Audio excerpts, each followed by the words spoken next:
عنه حمید فرمائی یا ایها الذین آمنوا توبوا الی اللہ توبۃ نصوحا، اے ایمان والو تاسو الله تا توبه نصوحه وباسئ.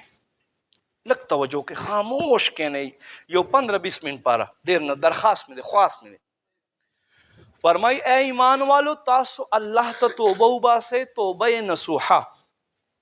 حضرت عبداللہ ابن مسعود رضی اللہ تعالی عنہ فرمای حضور نه چاته پوښتنه وکړو چې یا رسول الله صلی الله علیه وسلم توبه نصوحه څه ته وایي؟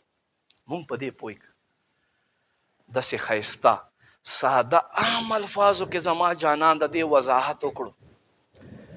وی څنګه چې تاسو لغوانه پی ولوشئ، هغه پی لتیو نه د دې زناور لتیو نه راشي ستا لوښي ته، نو بیا دا پی دوباره ته یو په ذریعه باندې د زناور خېټې ته نه ځي، که ځي تلی شي نشي تلی.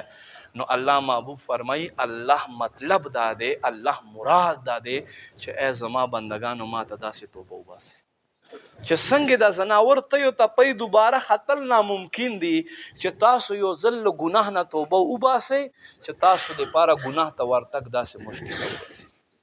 یاد لرئ کله چې بنده ګناه پرېږدي الله دومره پې خوشحالېږي. مسلم شریف حدیث دی، بنی اسرائیلو 3 ملګري په سفر باندې روانو، باران شو او تندرونو غزارېدل شروع شو، د سپرلي موسمو په دې کې دا اوریځو کې ګرړه ډېر زیات وي. نو دوی څه وکړل له دې باران نه بچ کېدا دپاره یو غار یې وکتلو هغه ته وردننه شو.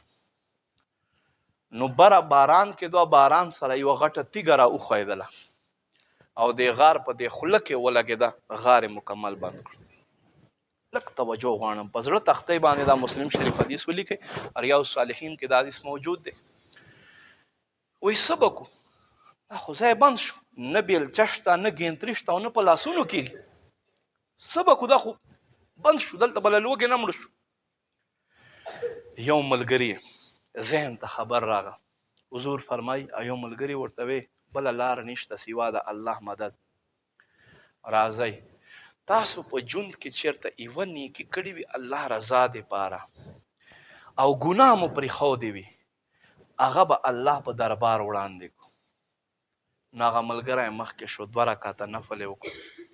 نفلو نه بعد وایي ای پروردګاره زه یو د غریب سړي مور او پلار زوی یم، ما به ځنګل نه ګېډۍ راوړو هغه به مې خرڅولو، بیا به مې پی راواخیستې مور او پلار مې بوډاګانو هغوی له به مې ورکولې. یا ربه یوه شپه راغمه لیټ شومه، زما مور او پلار بوډاګانو هغه وده شوي وو، بچي مې ویښ وو خو هغوی له مې ور نه کړو چې حق زما مور او پلار دی، او بچي مې هم داسې سملول او مور او پلار ته مې لوښی اخیستی ورته ولاړم ټوله شپه. ای کریمه چې څه وخت دا راپاڅېدل سهار ما دوی ته دا پی ور وړاندې کړې، که چېرته دا ما کار دا نیکي ستا رضا دپاره وي یا ربه مونږ په ساو شوي ته زمونږ مدد وکړي، د غار نه دا تیږه اخوا کړي. نو بس ده په مخ لاس راکاږلو چې تیږه معمولي شانتۍ اخوا شو خو ترې تېرېدی نه شو. دوی هم پوه شو چې الله مو امداد کوي. بل ودرېدو بل نفل وکړو. نفلو نه بعد وایي یا ربه ما یو عمل کړی دی، ما یوه ورځ مزدور راوستی و، هغه مزدوري وانخیسته، لاړو په تادۍ کې هغه پیسو دپاره ډېر وخت بعد دی راغی، ما ته یې وی چې تا سره زما د یوې ورځې دیاړي وه، پردی حق مه خوره ماله راکه. نو ما ورته وی دا څومره ګډې او بیزې چې ولاړې دي دا ټولې ستا دیاړي او مزدوري د ورځه پوینځ. نو ده ما ته وی چې ما پورې ټوکې مه کوه، زه خپله دیاړي او مزدوري غواړم. ما چې ټوکې نه کوم ته چې لاړې ما وی دا سړی چې راځي راځي به، نو ما د ستا دا روپۍ چې دي یوه ګډه مې پې واخیسته، بیزه مې پې واخیسته، نو داسې زیاتېدو. او دا څومره کنډک چې ولاړ دی د ګډو د بیزو دا کې زما نشته، ما صرف څوکیداري کړې ده، دا ټول د ستا مال دی ورځه بوینځه. داسې صادقان خلک هم تیر شوي دي. وی هغه انتهایی خوشحاله شو، وای خیستو روان شو. کریمه ته گواه ته شاهد کما دا عمل تا رضا پاره کړی خو د غار له خولې نه دا ګټه دا تیږه اخوا کې لږ غوندې نوره وخوځېده خو ترې تېرېدی نه شو. درېیم ملګری را پاڅېدو. هغه وایي یا ربه ما د خپل تره لور سره مجازي محبت و. دې ما نه د 10,000 اشرفیو مطالبه وکړه بیا ما ته چې زه به تا ته ځان حواله کوم. ما 10,000 اشرفۍ دې ته وروړې د دې خپو خوا ته زه ودرېدم چې کله ما دې ته خپل لاس نږدې کولو نو دې دا بدن پر پیدا شو. اما ته وایي چې فلانیه ته له رب نه نه یېرېږې زه خو رب نه یېرېږم ما ته خو رب یاد شو. وایي زه ترې رستو شمه ما پرېښو پیسې مې ور پرېښوې هر څه مې پرېښو. ای ذوالجلاله که دا عمل مې تا رضا دپاره کړی نو دا تیږه اخوا کې. نو ما عزتمندو بس دا په مخ لاس راکاږلو چې الله تیږه اخوا کړه. چې کله بنده ګناه پرېږدي الله رضا دپاره الله حبل الورید له دې شی رګ نه انسان له شی رګ نه هم الله زیات نږدې د انسان. ما عزتمندو توجه غواړم. په بغداد معلا کې یو سړی و په مسکی رحمت الله تعالی علیه باندې مشهور و. هغه به چې جومات ته راغو نو جومات په خوشبودار شو. هغه به چې په لار باندې تیر شو نو لارې به هم خوشبوی راتله. دی په مسکی باندې مشهور شو. مشکونه دا نوم راوتی دی. مسک څوک یې مشک وایي. بهرحال یو ورځ یو کس کېنولو ورته وایي صاحبه دا راته ووایه چې ته کومه خوشبوی لګیا سړیه دا ستا په شان خوشبوی خو مونږ په بازار کې لټو خو مونږ د میلاو نه شوه ته څنګه خوشبوی لټوې یار دا څنګه خوشبوی ده چې تا لګولې 24 ګنټې تا نه خوشبوی خیږي. واوره ای زما د کاړګي سوني روره سید روره واوره. هغه وایي زه خو هېڅ قسمه خوشبوی نه لګوم هېڅ قسمه خوشبوی نه لګوم. وایي دا عجیبه خبر ده خوشبو د ناراضي او خوشبوی نه لګوي. وایي بالکل زه خوشبوی نه لګوم. وایي دا خو نشي کېدی. وایي دا کېدی شي دا څنګه. وایي زه چې نوی نوی بالغ شوم زلمی شوم زه پلار بازار کې بزاز سره کېنولو کپړې خرڅونکي سره کېنولو. یوه ورځ یوه ښځه راغه د غټې کورنۍ نه وی چې دا هلک مونږ سره که مونږ څه جامې الو به جامې ما ورسره واخیستې چې زه لاړم هلته یوه خوبرو بادشاهزدۍ وه. هغې چې زه ولیدم په دې باندې شهوت غالب شوی ټولې جامې یې باسلې وې لوسه ناسته وه او ما ته یې وی چې ما سره غلط کار وکړه کنې زه به تا بدنامه یې کړمه. زه پوه شوم چې تګ لار نشته دی. ما ورته وی چې ما ته لږ ټایم راکړه ځم واشروم ته. نو د پخوا زمانې واشرومان داسې نه و. هغه به هر څه هلته پکې جمع کېده اوبه او ګند بیا به غلامان راتله هغه بیا په بالټیو صفا کولو بار ته به یې غوځارولو. دومره طریقې خلکو نه وې زده چې کومې اوس دي. دی وایي چې زه وردننه شوم نو هلته یو جګ پروت و جګ مې راواخیستو هغه تالاب له خولې نه مې سر لرې کړو او څه ګند چې و مې ټول راواخیستو او په ځان مې واړولو.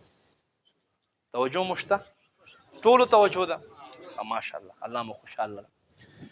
ټول مې په سر باندې راتوی کړو چې ورته راووتم او دې ولې منډه کوي چې دا خو لیونی دی. زه راغمه باغ ته ځان مې صفا کړو ومې مینځلو شپې سملست چې سملستمه سر سترګې مې پټې شوې خو د زړه سترګې مې ویښې شوې.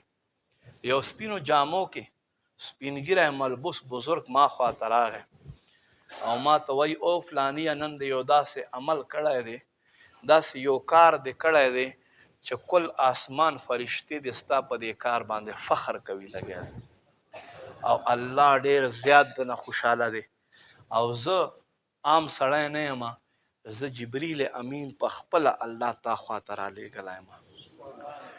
ما ته رب فرمایل ورشه ورته ووایه چې یو څو منټو دپاره ځان دې څښا کړو اے جبریل لاس پر راکاږه چې ټول عمر دې پاره دی خوشبودار وګرځېږي. نو په ما دې بدن باندې جبریل لاس راکاږلی دی، دا خوشبوی د جبریل د لاس دی، دا د یو عطر فروش د عطر دان نه دی. دا څه شی؟ څوک چې هجرت وکړي له ګناه نه. اوس هم موږ سره ټایم دی. بخاري شریف حدیث دی، په بني اسرائیلو کې یو سړي 99 مړي وکړه. 99 مړي. یو ورځ یې په زړه کې راغله چې توبه وباسه مړه، بس که سړیه دومره خلک دې ووژل. راغی د عیسایانو چې کم پادري وي ملا وي هغه ته چې ما به الله معاف کړي، زه فلانا یم، دومره کسان مې وژلي دي. وایي تا غوندې ظالم به خدای معاف کوي؟ 99 انسانان دې مړه کړي چې میږي دې نه دي مړه کړي، زه پاسه خپل کار کوه. سړی ډېر غوسېناک و، وایي چې دا خو زما په عزت باندې خپه کېښوه. نو وایي چې زه دا سل خو پوره که هغه هم پسې ورمړ کړو. 100 مړي وکړه، 100 مړي. یو کس وجل څومره ګران کار دی. الله دې مونږ دشمن هم ته وساتي، په نوم مسلمان دی الله ته وساتي. نو ما عزتمندو بیا یو ورځ پروت دی، وایي چې نه فلانیه که دې ګناهو سره ته لاړې رب په حضور به ته څه کوې؟ واوره بخاري شریف حدیث دی. دا سړي تپوس وکړو چې یاره زه توبه کول غواړم، چېرته زه صفا کړم خپل ځان، چېرته لاړ شم چې زما دا وجود صفا شي، تنګ شوی یم له ګناه نه. نیک سړی چې ګناه وکړي په ده باندې بوج وي، سر یې خوږېږي چې تر څو پورې نیکي نه پسې کړی توبه یې نه باسلی. او دا ستا او ما چې یو که نه، تا ما خو ګناه په معامله کې وایي ما وشو ما چیست، مونږ خو بس مړی کېږي به، پروا مو نه چې ما ګناه وکړه، پروا مو نه. نو ما عزتمندو داسې نه دي کول. مرګ چاته نارې نه کوي، چاته آوازونه نه کوي. مرګ ټایم تړلی دی، راځي به که ته راځي یې او که نه یې راځي، که ستا خوښه وي که نه دي خوښه، که ته تیار یې او که نه یې تیار.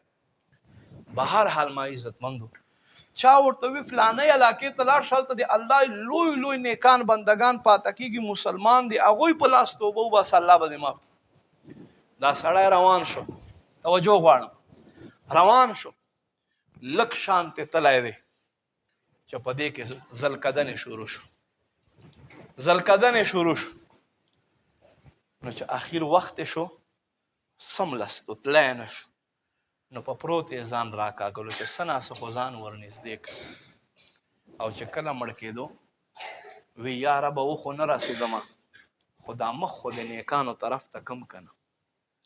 سړی مړ شو، مړ شو، د عذاب فرشتې راغې حضور فرمایي او د جنت فرشتې راغې.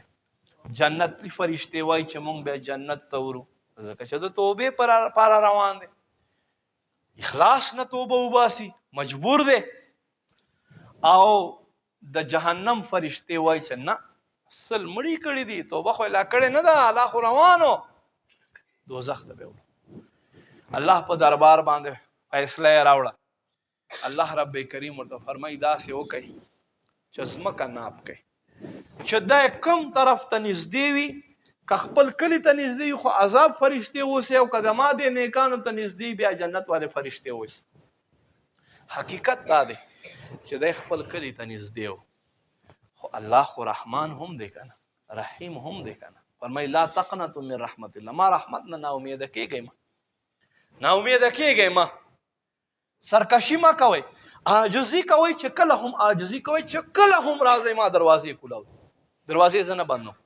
نو ما عزتمندو الله رب کریم ځمکې ته فرمایل دا نیکانو طرف ته چې کومه ځمکه وایي ځمکې راغونډه شه، راغونډه شه، او دی د کم کلي طرف ته چا نږدې و هغې ځمکې ته ویې اوږده شه، یو خوا یې لنډه کړه او بل خوا یې چې پیمایش یې وکړلو، نو دی نیکانو طرف ته نږدې و. الله فرمایل ای فرشتو واخلئ جنت ته ورسوئ. دلته علما فرمایي چې الله ته رحم په څه راغی پته شته؟ الله رب کریم ته د ده ادا خوند ورکړی چې کله دی په مړ کېدا شو، ده ویې رسېدی خو هسې نه شمه، خو راشه لږ ځان خو راکږه، لږ خو ورنږدې شه. او بیا چې مړ کېدو ده وی چې و خو نه رسېدم، توبه خو مې ونه باسله، خو دا مخ خو د نیکانو ته کومه چې دا مخ یې نیکانو ته کړو، الله ته دې ادا خوند ورکړو، الله خو ارحم الراحمین دی، بې حسابه یې وبخلو. ما عزتمنو دا روجې دا تراویح دا مونږ دپاره د مغفرت بانې دي. خدا نه چې ختم وشه نن جومات ډک دی او سبا بیا کورو کې پراته یې. نه نه نه نه. بیبي عایشې رضی الله تعالی عنها نه تپوس شو زما آقا زما سردار به کم عمل خوښولو؟ فرمایل به ما دیم علیه، په کم عمل باندې چې همیشواله حضور ته هغه عمل خوښ. 2 رکعاته نفل کوه خو روزانه کوه. یوه ورځ 100 رکعاته وکړه بیا یوه میاشت مه کوه. دا عمل الله ته نه دی خوښ. ګورئ نو تراویح 100 رکعاته هره شپه په یو رکعت په یوې سجدې باندې صرف 1500 نیکۍ درته میلاویږي. 1500 نیکۍ. دا نه چې ختم وشي چې بیا مونږ هر څه پرېښودي وي. نه ما عزتمندو په شوق سره راځئ، توبه وباسئ اخلاص سره. دا د الله له دربار نه چماچم بارانونو میاشت دی. په دې میاشت کې چماچم بارانونه الله له طرفه وي. خو که بنده ځانه ور تیار کړي نو کوشش کوئ. الله مو بخه. بل خپل دین سره دا لایټ لګه خوا کده تیز دی ډېر چت ته کوي لږ دی خوا یې کوي. دا یو دا لایټ درې کا را دی خوا یې دل دی کېږدی دوی سترګې پرې ووهه په دلته کېږده. نو ما عزتمندو ګورې الله په دربار همیشه توبه تایب اوسئ. 2 ورځې عمر دی پته نشته کله به ځو دنیا ته.